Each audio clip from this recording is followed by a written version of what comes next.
Tentunya nanti pertanyaannya kita punya suatu tujuan kan belum tentu akan tercapai ya.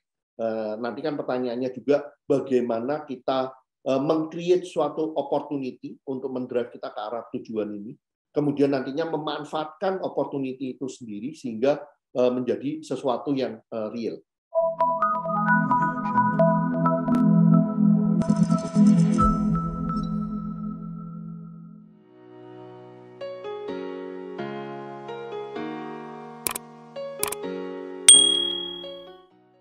Halo Insight Leaders, bertemu dengan saya Hura Citra di Ask Expert.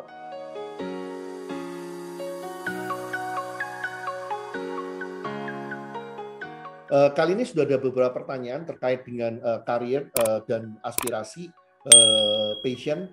Nanti saya akan coba jawab. Terkait dengan tema ini saya juga udah pernah buat beberapa video di dalam YouTube ini. Saya invite, kalau mau bisa dilihat di sini. Pak Hura, kalau passion itu sebenarnya kita yang meng-create atau kita sih yang di-create oleh passion? Lalu kalau untuk orang yang punya background dan exposure yang beragam, bagaimana caranya membuat career plan lebih jelas dan nyata? Oke, kalau kita bicara passion itu datangnya dari mana ya? Dari dalam atau dari luar? Menurut saya sih seharusnya namanya passion itu adalah suatu interaksi ya. Sebelumnya kalau kita lihat kan ada orang yang mendadak itu memang merasa melihat sesuatu dia suka dan merasa inilah passion dia. Tapi kita juga pernah dengar cerita-cerita kan. Dulu karena guru fisika saya itu mengajarnya enak, saya jadi suka fisika. Sehingga fisika menjadi passion saya. Jadi kan ada dua cerita ya. Dua-duanya ini pasti nyambung. Terkait dengan karir, seharusnya yang akan menjadi passion kita itu adalah sesuatu yang kita merasakan kayak semacam joy, tapi juga harus ada suksesnya ya. Karena adanya sukses, kita mau mengerjakan lagi, dan karena semakin sukses, kita akan semakin mengerjakan lagi. Jadi ada semacam interaksi antara mungkin bakat dan minat kita dari dalam, dengan suatu opportunity dan kesempatan yang ada untuk ngincipin, mencoba bakat dan minat kita. Kemudian berhubungan lagi dengan hasilnya, hasil di dalamnya. Nah, ini nanti kalau dihubungkan lagi dengan perencanaan karir ke depan, ujung-ujungnya sih kita sudah banyak dengar lah, ada konsep ikigai, ada konsep yang dibilang sweet spot. Yang intinya adalah bagaimana kita menemukan, kalau kita ngomong dari dalam itu mungkin yang dibilang passion ya, minat, kemudian kita terlatih adanya suatu bakat, kita bisa, dan kesempatan yang ada, opportunity-nya. Permintaan pasar di dalamnya. Kalau tiga ini ketemu, kita kemudian membuat suatu perencanaan bagaimana mengoptimalkan dan merealisasikannya, itu tentunya adalah suatu energi yang luar biasa. Jadi kalau pendeknya aja, passion itu harusnya adalah suatu interaksi dengan suatu bakat dan minat yang memang sudah ada dalam diri kita, dengan kesempatan yang kita temui, kemudian bagaimana kita berinteraksi dengan kesempatan ini, mendapatkan suatu hasil yang positif. Karena ada hasil positif ini, sehingga kita melakukan lagi, ada hasil positif lagi, kita melakukan lagi, akhirnya ini akan menjadi passion. Kalau tidak ada kesempatannya, tidak ada hasilnya yang bagus, biasanya minat dan bakat kita tidak akan terbentuk menjadi sesuatu yang kita sebut passion. Di sini.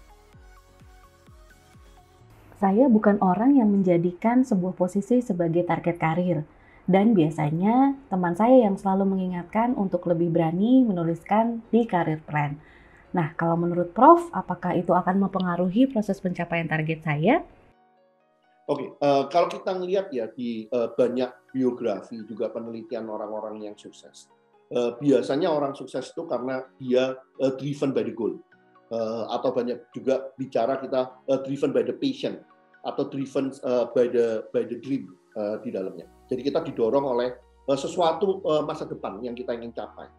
Yang berarti kan kalau kita hanya go with the flow, biasanya hasilnya juga tidak maksimum.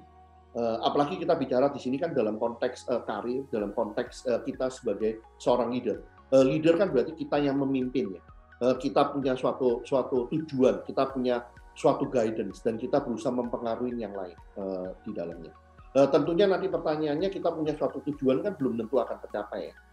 Nanti kan pertanyaannya juga bagaimana kita meng-create suatu opportunity untuk mendrive kita ke arah tujuan ini. Kemudian nantinya memanfaatkan opportunity itu sendiri sehingga menjadi sesuatu yang real. Di sini mungkin pertanyaannya juga, untuk bisa membuat goal kita atau dream kita itu menjadi suatu kenyataan. Itu tentunya yang pertama kita bisa cuma membayangkan. Tapi kalau membayangkan saja, kalau yang kita ngelihat ya, banyak cerita itu kan ada orang yang menulis suatu surat, kemudian ditaruh di satu kotak, 20 tahun kemudian dia buka, ternyata apa yang dia tulis itu yang mungkin dia udah lupa, tapi ternyata menjadi suatu kejadian.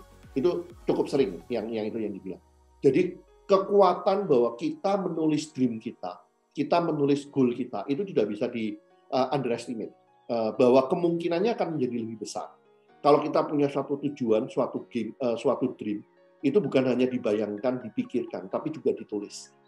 Apalagi nanti kalau dream yang udah ditulis ini sempat didiskusikan, dibicarakan dengan orang. Misalnya kita ada konsep dengan adanya coaching, peer coaching, itu kan kita mendiskusikan suatu dream.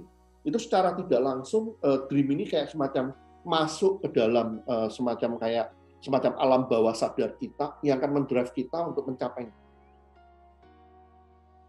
Prof, apakah career plan dapat memunculkan passion yang akhirnya membantu kita menentukan rencana pengembangan karir yang cocok dengan kita? Oke, kalau kita bicara tentang seberapa jauh sih career plan itu bisa memunculkan suatu passion ya. Mungkin kita kembali tadi ke pertanyaan yang pertama, bahwa pada dasarnya passion itu kan ada hubungannya dengan kita punya suatu minat dan bakat. Bisa juga kita udah tahu, dan kita bisa mendrive-nya dengan suatu perencanaan supaya minat dan bakat kita ini mendapatkan opportunity untuk dicoba, sehingga mendapatkan juga kesempatan untuk ada kayak semacam success story-nya. Atau kalau kita tidak tahu, tentunya kita perlu mencoba-coba ya. Dan dengan career plan ini kan kita memberikan kesempatan apa yang terpendam dalam diri kita untuk di try out-nya di dalamnya. Kita coba. Kalau berhasil, berarti ini kan akan menjadi itu akan menjadi passion. Kalau seandainya ternyata hasilnya tidak seperti yang kita harapkan atau dalam prosesnya kita mendapatkan kesulitan, berarti perlu ada penyesuaian dalam perencanaannya itu sendiri. Kalau kita coba mensummary pertanyaan 1, 2, dan 3, kita bisa bilang bahwa seharusnya yang namanya passion itu bukan sesuatu yang kayak kita dari lahir udah langsung tahu.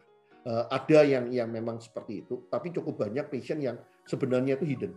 Memerlukan suatu kesempatan untuk dicoba. Dan apabila sesuatu kita coba memberikan hasil yang positif, baik dalam prosesnya maupun dalam resultnya, dan hasil itu berulang, itu pasti akan menimbulkan suatu passion dalam diri kita. Sehingga kita pelan-pelan menyukai pekerjaan ini atau menyukai aktivitas ini. Nah, ini nanti permainannya antara minat dan bakat yang terpendam, passion, success story, dengan nantinya tujuan akhir daripada karir.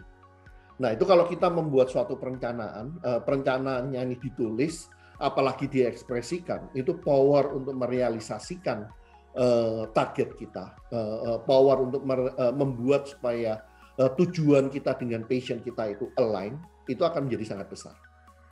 Kita tahu apa yang kita mau memberikan kesempatan untuk mencobanya, kemudian ya kita tetap terbuka lah dalam perjalanannya, apakah perlu ada beberapa penyesuaian, beberapa adaptasi, sehingga ini menjadi sesuatu yang luar biasa.